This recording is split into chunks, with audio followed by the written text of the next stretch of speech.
for more data is sometimes the most sophisticated form of stalling. You've been in that meeting. Someone puts a decision on the table. The room gets quiet. Then the smartest person in the room says it. "I think we need more data before we move forward." Everyone nods.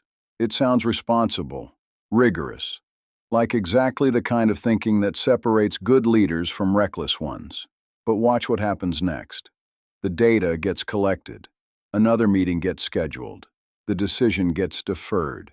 And somehow, when the new data arrives, it raises new questions, which require more data. The decision never gets made, and nobody in that room ever has to be wrong. That's not rigor. That's a group of intelligent people using the language of diligence to avoid the weight of judgment. Premise. Most managers believe the purpose of gathering information is to reduce uncertainty before a decision. The more data, the less risk. That's the operating assumption. And it sounds reasonable until you examine what it's actually doing. Reframe uncertainty doesn't disappear when you add data. In complex organizational environments, new information tends to generate new uncertainty at roughly the same rate it resolves old uncertainty. You close one gap and two more appear. The research on decision-making under uncertainty has been consistent on this for decades. Beyond a certain threshold, more information does not produce better decisions. It produces more confident-sounding deferrals. What's actually happening when a leader reflexively reaches for more data isn't a gap in information, it's a gap in risk tolerance. The data request is doing emotional work. It's creating a buffer between the leader and the moment of accountability. Because as long as the decision hasn't been made, the leader can't be wrong. And that protection, that narrow window of not yet wrong, is what the data request is actually purchasing. This is the thing most managers never examine in themselves.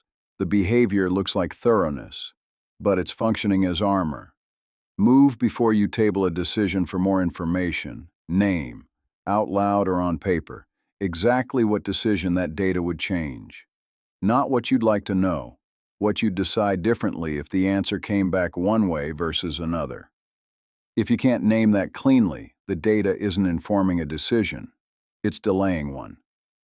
That distinction, held honestly, will tell you more about your own decision-making than any framework you've read. Premise. There's a second layer to this that's harder to see, and it sits inside the team dynamic rather than inside the individual leader.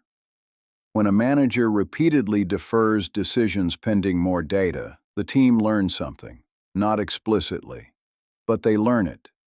Reframe.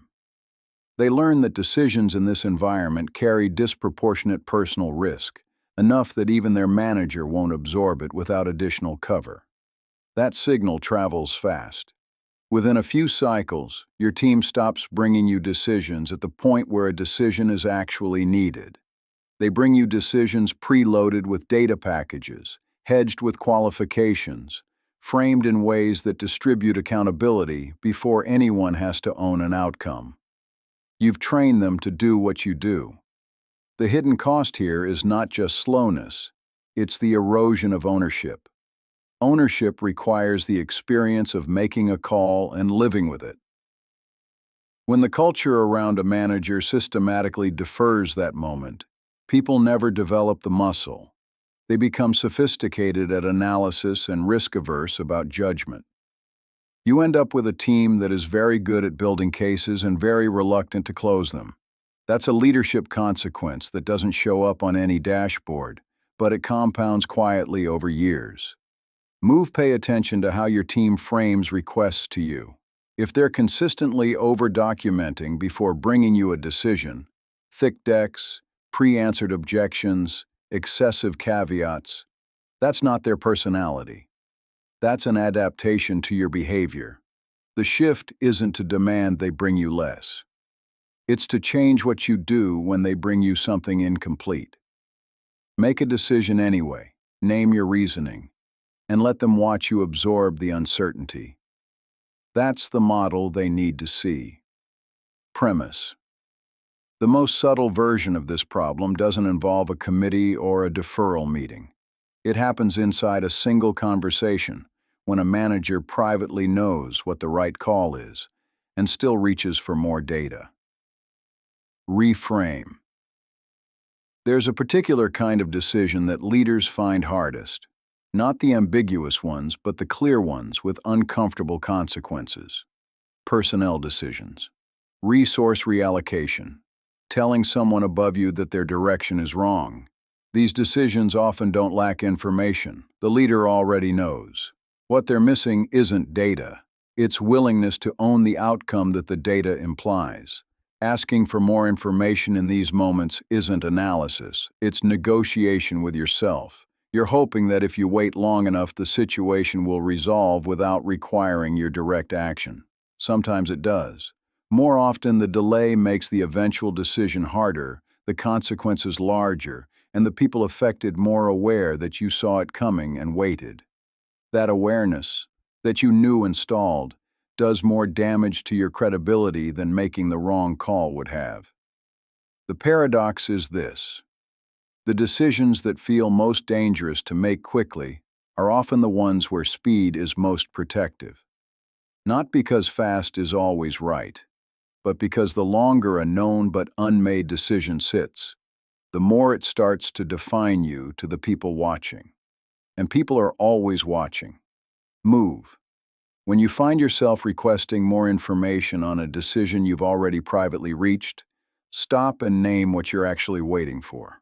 Not what data you want, what outcome you're hoping will appear that lets you avoid the call you've already made. That question is uncomfortable. It's supposed to be. Sitting with it for 60 seconds before you schedule another data-gathering exercise is often the most honest leadership work you'll do all week.